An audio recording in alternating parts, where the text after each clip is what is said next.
Hello everybody, my name is Brandon. Welcome back to Cinefessions, where we talk all things media. So I'm here today with another rank and review video. This time we are going to be looking at the 4 movies that ended up on my May to be watch list thanks to my letter and prompt TBW game. So we are going to be looking at Zombie 5 Killing Birds, Zombies Gone Wild, Nemesis, and then from the Lucio Fulci collection, The New York Ripper.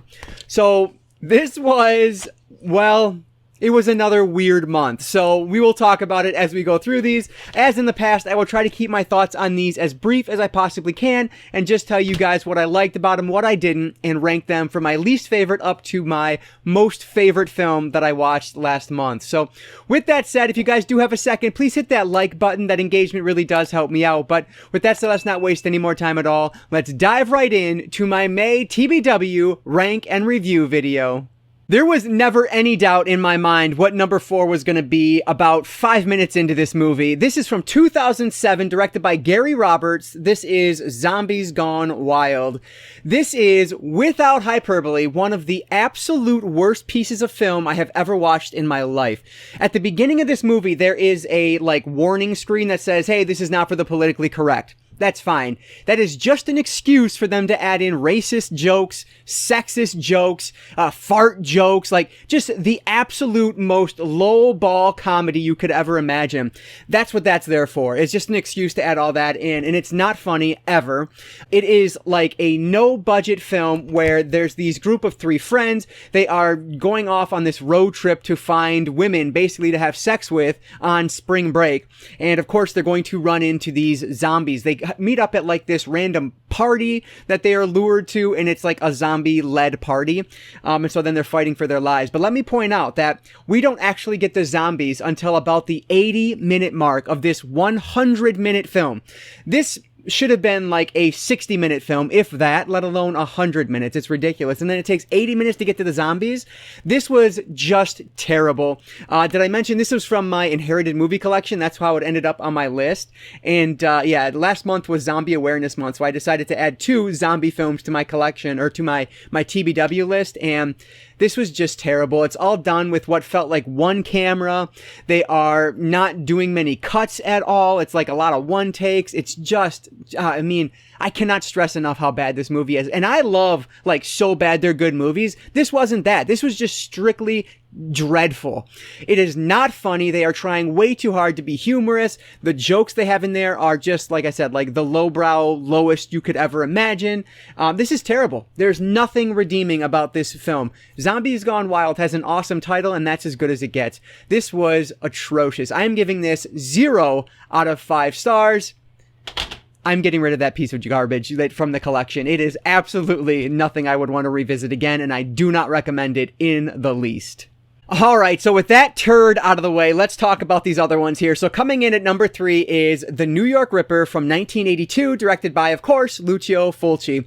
And this was a weird one. It was not a bad movie by any stretch. I did appreciate aspects of it, but overall, I wanted to like this one more than I ended up liking it. So we are following a detective in New York City as he is trying to hunt down a serial killer who's killing women in the city. He teams up with a psychoanalyst who is trying to develop a profile basically for the serial killer, which, given, it's the early 1980s, this is relatively new science.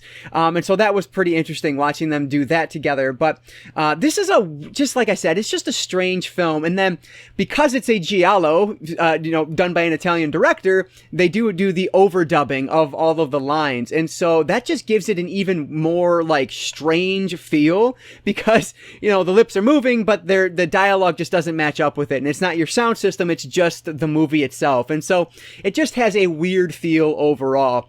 The fact that there is a lot of blood and sex in this is a good thing if you like that type of thing in your horror films, but I think what really drags this one down is the story itself. It just dragged on a lot more than I would have expected an early 80s slasher / giallo film to do. I know that giallo can tend to be a little bit slower than a slasher film, but even this one felt just a little bit too slow for me. And the way everything wraps up at the end is just so so, I don't know, awkward and strange. Like, it doesn't really come together for me at the end. So I definitely appreciated aspects of this film, but overall, as a whole, I didn't love it as much as I was really hoping that I would. And there is one scene in here, like, it's basically like a sexual assault scene, but it's not really because it's consensual, but it involves a male foot, and it it was like the most disturbing thing I've seen all month. Like, it was so uncomfortable to sit through. I don't know. This was a weird one. It'll absolutely appeal to a specific audience, but I thought I was that audience, and maybe it's one I can give another chance down the road, but like, I don't know. I just don't see myself needing to revisit this one. So there is sex, there's violence, and, you know, that comes together fine. It's just the story really takes it back a few notches for me. So coming in at number 3, directed by Lucio Fulci from 1982, is The New York Ripper, and I'm giving this one 3 out of 5 stars. All right, coming in at number 2 this month is Zombie 5: Killing Birds, and this one is directed by Joe D'Amato and Claudio Lattanzi. So I had no idea what to expect with this one. I actually was sick one day from work, so I called off and I watched both the zombie movies back to back. So this one had the benefit of going after Zombies Gone Wild, which is just one of the worst things I've seen in so long. And so that may have played a factor in how much I enjoyed this one, but I thought this was surprisingly good. It's not great by any stretch. Like, there is a lot wrong with this film, but this is the type of low budget schlock, the type of so bad it's good schlock that I enjoy, unlike something like Zombies Gone Wild. So with this one, we are following, well, let me first mention that there are zombie-like creatures in this, but it's not a zombie movie. It has nothing to do with the zombie films at all. And killing birds is quite a stretch, because not a single bird in this movie that I can recall kills anybody. There is one who blinds a man, but that's about as deadly as these birds are going to get in this film. So everything about this movie is just like clickbait, and that's still okay. Like, I didn't mind that. The practical effects on this, I think, are relatively decent for the super low budget that this film has. But anyway, basically, we follow a group of college kids. They get a grant to go find this super rare bird. It's like the last of its kind or whatever. And so they go down to the swamps of Louisiana, and they decide to meet up with the last person who saw this bird, which is this guy with this checkered past, I guess. And he is the one who was blinded by these birds in the past. And so they're there, and kind of completely unexpected or unrelated, they end up stumbling upon this vehicle that has a dead body inside. So they freak out and they run, and they find this old abandoned house. And then they decide to stay the night there because it's getting dark. I think they end up like losing track of the van. They can't find it again. And so at night, things start to get weird. One of their friends goes missing, and that's when things really pick up. So though this is barely a zombie film, and it's not a killer bird movie at all, it's really a proto-slasher, I would call this. It felt more like a slasher film than anything else. And because of that, I had fun with it. Like, again, it was after one of the most terrible films I've seen in a long time, so that probably played a factor.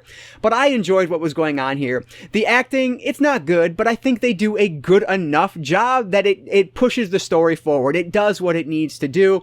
It's about as good as you could expect from a low-budget 80s slasher film.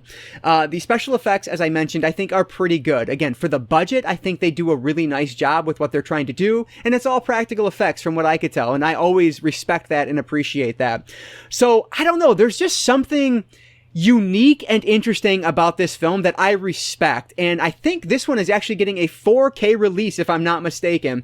I believe it's a 4K release, 4K or Blu-ray, and yeah, it's like a collector's edition release from one of the boutique labels. And honestly, if the price drops down to like $20 or so, I'd probably pick it up, because I could see myself watching this again. I enjoyed it, and I think the DVD is probably fine. I don't need to own this, but I paid nothing for this because this is another one that was from my inherited movie collection. So I would be happy to support the filmmakers on this, because I just appreciated their vision, and I had a good time with this one. So it'll definitely not be for everybody. It's going to appeal to a specific audience, but for me, this is the type of schlock that I enjoy. So Zombie 5: Killing Birds, though I'm still only giving it 3 out of 5 stars, I did appreciate what they were doing, and I enjoyed it more than The New York Ripper.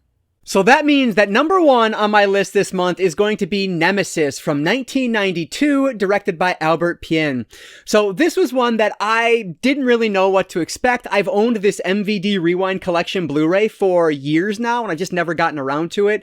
I'll also mention that this is actually technically a sequel to Jean-Claude Van Damme's Cyborg from a few years earlier, but I've never seen that, and I don't think I really missed out on anything. I imagine that the connections are very loose. There's also like 3 sequels. There's a Nemesis 2, 3, and 4 as well that actually comes in a single pack from MVD Rewind. Honestly, I would watch those. I think they would be pretty interesting. But this one, we are following this cop. This movie takes place in like a dystopic, I guess, or dystopian 2027 LA. And they are a mix of like man and machines. And so our cop at the beginning is part machine, but then he gets like blown away. And so he is rebuilt. And so he's mostly machine as the movie goes on. The intro, the early part of the movie goes on. And that's when he decides he's pissed about being mostly machine, so he quits the police force. And then he spends about a year of debauchery, basically. He has a year of debauchery where he's dealing like drugs and things like that, which is at that point when the police force call him back and say, hey, somebody turned on us. And so we need you to track them down and figure out what, and stop them, basically, figure out what's going on. And so he decides to help because he's told that he has an explosive device in his heart that will go off in 3 days if he doesn't help them. And so he reluctantly agrees to do so. And that's when he's tracking things down. And so this is like the definition of big, dumb action movie from the early 90s. But it's done with an extremely low budget, and it's just fun. Like, I enjoy dumb things like this. And this is basically a mix of like Blade Runner, RoboCop, and The Terminator, which of course were all super popular back in the early 90s. And so that's exactly what this feels like, except take all of those and like drop them down maybe 2 notches. This is like a C-level action movie from the early 90s. But that said, there are a lot of explosions. There's a lot of gunfights in this. It's just, there's a ton of action.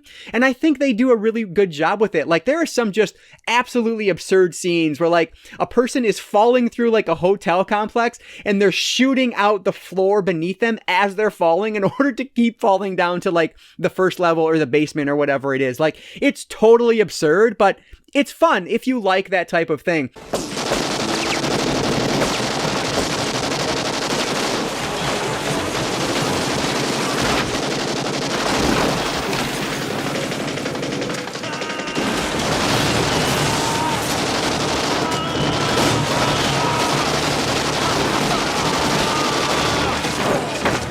This is just zero depth whatsoever. The characters are exactly the stereotypes or the cliches that you would expect them to be. But it's a lot of fun to watch that sometimes. It's a turn your brain off action movie that I enjoyed. I definitely understand that this is not a great film, and I'll just say it now. I'm still giving this one 3 out of 5 stars because that's probably what it deserves. But I would go back and revisit this one probably before I would revisit the others. And so because of that, I put this one at the top of my list. So I really enjoyed it. Again, the acting, it's not good, but it doesn't need to be. Like, that's not what this is about. This is just about watching people get shot, watching the action and things like that. And I'll also say, like, the story on this is so convoluted and there's so many like double turns that honestly at points I just didn't know what in the world was going on. But like, I understand what happened by the end of it, but it's just like, man, this is much too like confusing for as shallow as this movie is. And so that part didn't really work with me, and that's why I'm giving it 3 out of 5 stars. But still, I would absolutely watch the sequels to this. I will probably pick them up at some point in the near future because I don't think they're very expensive on Blu-ray, at least the last time I checked a number of months ago or a year ago, whenever it was. So yeah, I don't know, not much else to say about this big, dumb, early 90s C-level action film, but if you like that type of thing, you'll probably enjoy Nemesis. So coming in at number 1, my favorite film I watched, and I use that term extremely loosely, but it is Nemesis from 1992, directed by Albert Pien. All right, so those are my thoughts on my May TBW, and it was another interesting month. There are 2 movies in here that I enjoyed, but I recognize and understand that they are not good movies. And then 2 of the others that I thought, man, I really wish I liked New York Ripper more than I did, and Zombies Gone Wild was just as bad as they come. So yeah, it was another mixed month to say the least, but I do have Parasite on my June TBW list, so really hoping I might have a first 5-star watch of the year. I am crossing my fingers, at least from this TBW game. Of course, I have had other 5-star watches this year, but yeah, so looking forward to reviewing and ranking my June TBW at the end of, well, it'll be the beginning of July. But I want to hear from you guys down in the comments below. Which of these movies have you seen, and what am I wrong about? Which ones you guys love that I hated? Are there any Zombies Gone Wild fans out there? Because I would love to know who you are and find out how you exist, because that blows my mind. But let me know if you've seen Nemesis or New York Ripper. Is that something that you love in the giallo genre? Let me know what your thoughts are on these films and anything else down in the comments below. I always appreciate any and all of your comments, so thank you guys so much for all of that support down there. But as always, guys, if you did enjoy this video, please give it a like down below. That engagement really does help me out, so thanks so much for that. And like I always say, I don't just talk movies, I talk all things media, be it books, movies, video games, graphic novels, manga. If it's media related, I'm interested in it, and if you are too, you might consider subscribing. Alright, so that's gonna do it for today. I just want to say thank you all so much for watching, and I want to encourage you to consume some media today, and hopefully you guys enjoy them more than I happen to enjoy these 4 here. But either way, I will catch you guys next time.